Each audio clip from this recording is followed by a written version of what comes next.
मैं करुणेश शर्मा आपका हार्दिक स्वागत करता हूं। ईद के पावन पर्व पर आज हम शिवपुरी शहर में हैं और कांग्रेस की एक बड़ी शख्सियत अब्दुल रफीक उर्फ अप्पल खान साहब के यहाँ पर आए हुए हैं। खान साहब, आपको ईद की बहुत बहुत बधाई हो। आपको भी शुक्रिया। ईद का त्यौहार इस बार बहुत अधिक धूमधाम से तो नहीं मना है, लेकिन ईद के विशेष मौके पर आपको कोई दिक्कत आई या आराम से त्यौहार मनाया? हमारे को पहले तो मैं अपनी जानिब से सभी शहरवासियों को ईद की बहुत बहुत मुबारकबाद देता हूँ और आशा करता हूँ कि इस बीमारी के दौर में उस शासन के निर्देश हमको दिए गए थे, उसी निर्देश अनुसार हमने ईद का, क्योंकि हमारा सबसे बड़ा त्यौहार है, उसको बहुत सादगी से मनाया, घरों पर रह के मनाया और सभी लोगों ने इस जो महामारी का जो दौर चल रहा है, दुआ की कि इस देश से, हमारे देश से ये कोरोना वायरस जो किसी देश से हमारे यहाँ आ गया है उसका खात्मा हो, सारी दुनिया से खात्मा हो, ऐसी सभी लोगों ने अपने अपने घर पर दुआ मांगी। कोरोना वायरस से निपटने के लिए शासन ने प्रधानमंत्री से लेकर मुख्यमंत्री तक काफ़ी प्रयास किए गए और लोगों ने इसको बहुत झेला भी है, क्योंकि लगभग 2 माह से लोग बेरोजगार की स्थिति में जी रहे हैं। आप भी इस बात को जानते हैं। क्या आपको ऐसा नहीं लगता है कि देश काफ़ी पिछड़ गया है, लेकिन ये एक मजबूरी थी, इसलिए कोरोना वायरस के अटैक के लिए अपने को घर में रहना पड़ा? इसके बारे में आपका क्या कहना? मैं इसमें एक भारत के नागरिक होने के नाते कटु सत्य बोलना चाहता हूँ कि इसमें मजबूरी नहीं थी, इसमें जो है हमारी सरकार की लापरवाही रही, जिसकी वजह से वायरस हमारे देश में आया।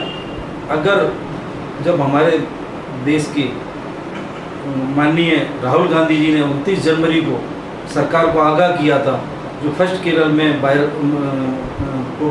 नाम पॉजिटिव मरीज़ मिला था, सरकार को आगाह किया था, लेकिन सरकार आगाह नहीं हुई, सरकार मेहमान नवाजी में लगी रही और एयरपोर्ट लॉक करना चाहिए थे। एयरपोर्ट लॉक होते, एयरपोर्ट पर क्वारंटाइन किया जाता तो शायद ये वायरस हमारे यहाँ नहीं आता। सरकार की कहीं ना कहीं लापरवाही रही और सरकार ने इसकी जिम्मेदारी भी नहीं ली और इतना बड़ा जो इस महामारी का लोगों को झेलना पड़ा, वो आपके सामने है कि प्रवासी मजदूरों की क्या हालत हुई है। लोगों की, औरतों की जो है रास्ते में डिलीवरी हो गई, उसके बाद वो 1200 हज़ार किलोमीटर चली गई, लोगों के पैरों में छाले पड़ गए, लोगों की रास्ते में डेथ हो गई और कुछ कम्युनिटी ने रास्ते में उनको भोजन दिया। बाकी महाराष्ट्र सरकार से कोई मदद नहीं मिली। मजदूरों को, लोगों को मायूस किया गया, उसके बाद ऐसे भगा दिए गए जैसे वो इस देश के नागरिक ना हो। खान साहब, यहाँ तक मुझे मालूम है राजनीतिक रूप से आप कांग्रेस में तो है, काफ़ी पुराने कांग्रेसी हैं और श्रीमती ज्योतिरादित्य सिंधिया से जुड़े थे। ज्योतिरादित्य सिंधिया जी भारतीय जनता पार्टी में जा चुके हैं, तो आपकी आस्थाएँ कांग्रेस में हैं या बीजेपी में? ये हमारी आस्था तो कांग्रेस में, हम कांग्रेस के सिपाही हैं और अंतिम सांस तक कांग्रेस के सिपाही रहेंगे। मैं ये जानना चाहता हूँ आपसे कि जो निर्माण कार्य किए थे, जो विकास के कार्य सिंधिया जी ने किए थे, वो अब कैसे पूरे होंगे, उनको कैसे पूरे किए हैं?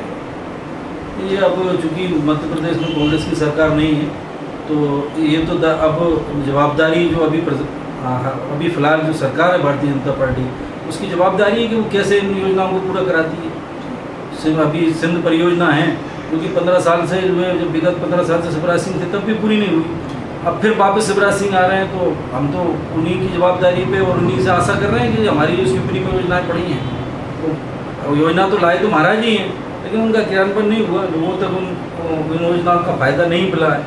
उसी का नुकसान कांग्रेस को थोड़ा बहुत उठाना पड़ा है। जिला कांग्रेस कमेटी में अभी श्री प्रकाश शर्मा जी अध्यक्ष बने हैं, उन्होंने काफ़ी गंभीरता से इसको लिया है और वो काम में जुट भी गए हैं। आप श्री प्रकाश जी की मदद करेंगे? बिल्कुल, पहले भी वो कांग्रेस के जिला कांग्रेस में जिलाध्यक्ष रह चुके हैं और उनके साथ मिलकर हमने पहले भी काम किया है और अब भी हम उनसे कंधे से कंधा मिला के उन्हीं के साथ काम करेंगे। धन्यवाद अप्पल साहब।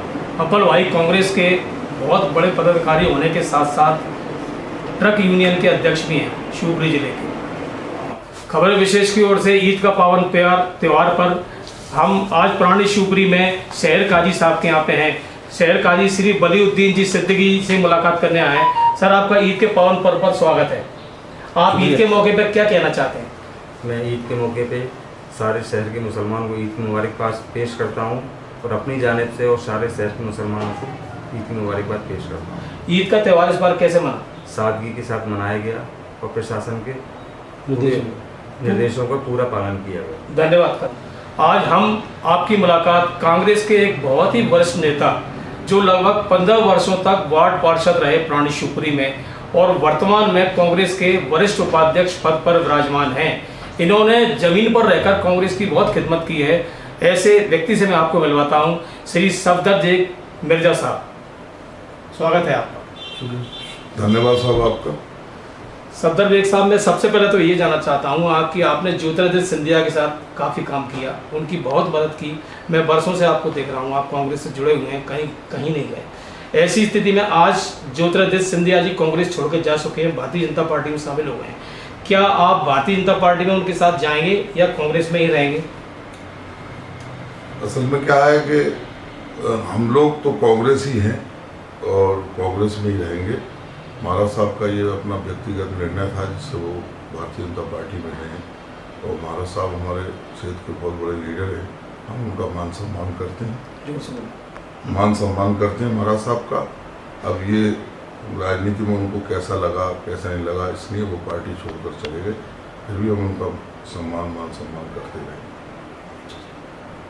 मैं आपसे ये जानना चाहता हूँ सफदर बेग मिर्जा साहब कि आप लगभग 30 साल से कांग्रेस में हैं, जहाँ तक मेरी जानकारी है 30-35 साल तक। कभी आपको कोई अपॉर्चुनिटी नहीं मिली पार्टी में जो मिलना चाहिए, चाहे वो किसी प्रकार का कोई जवाबदारी का पद नहीं मिला? हाँ, पार्षद के टिकट आपको मिले और आपने हर बार साबित करके बताया कि मैं छोटा मोटा कांग्रेस का कार्यकर्ता हूँ।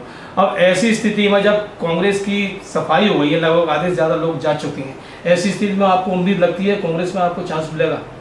बिल्कुल मिलेगा कांग्रेस में। वैसे कांग्रेस में कार्यकर्ताओं की कमी नहीं है, बहुत लंबी कतार है कांग्रेस के कार्यकर्ताओं की। और मुझे अभी वर्तमान में जो ऐसा नज़र आ रहा है कि खाली सी कांग्रेस हो गई, मगर ऐसा नहीं है। हमारे कांग्रेस भाई बहुत लोग हैं और सबको बराबर सम्मान उसमें मिला जाएगा और मुझे भी लगता है कि हम लोगों को भी सम्मान उसमें मिलेगा, क्योंकि कांग्रेस पार्टी देश लेवल से लेकर नीचे लेवल तक काफ़ी टूट चुकी है, बहुत कमज़ोर हो गई है। ऐसी स्थिति में क्या आपको ऐसा नहीं लगता है कि बहुत ज़्यादा संघर्ष करना पड़ेगा कांग्रेस को भारतीय जनता पार्टी के सामने? वाकई संघर्ष का दौर है ये कांग्रेस के लिए। उन्हें दोबारा अपने आप को मजबूत करने का दौर है, तो कांग्रेस को अपने आप को मजबूत करना ही पड़ेगा। बहरहाल कांग्रेस एक बहुत सोशल, सामाजिक और लोकतांत्रिक पार्टी है जो सभी की उत्थान के लिए कार्य करती है और जो कांग्रेस की नीतियां हैं वो देश के सभी वर्ग के हितों के लिए ये काम करती है और करती रहेगी, ऐसा मेरा विश्वास है। ईद का त्यौहार आपका कैसा बना भाईचारे से, और कुछ बताएंगे? ईद की मैं सभी शहरवासियों को और अपने प्रदेशवासियों को, देशवासियों को मुबारकबाद देता हूँ। ईद का त्यौहार लोगों ने जो शासन प्रशासन के आदेश थे उसके अनुसार अपने घरों में सादगी से मनाया। और ईद मुसलमानों का बहुत बड़ा त्यौहार है, इससे बड़ा कोई त्यौहार नहीं है, सभी का त्यौहार है। तो थोड़ा अफसोस की बात यह है कि इस पर्व को ध्यान में रखते हुए थोड़ा सा जो सहूलियतें और रियायतें थोड़ी सी शासन प्रशासन को देना थी वो नहीं दी। बाकी शासन प्रशासन ने जो सुविधाएं दी जाती हैं ईद पे, साफ सफाई, पानी, बिजली की व्यवस्था को बेहतर रखा, इसके लिए हम शासन प्रशासन को धन्यवाद देते हैं। धन्यवाद सफदर बेग मिर्जा जी। ये थे सफदर बेग मिर्जा। मैं खबर विशेष यूट्यूब चैनल से करुणेश शर्मा, कैमरामैन मोहन कुमार शर्मा की रिपोर्ट शिवपुरी।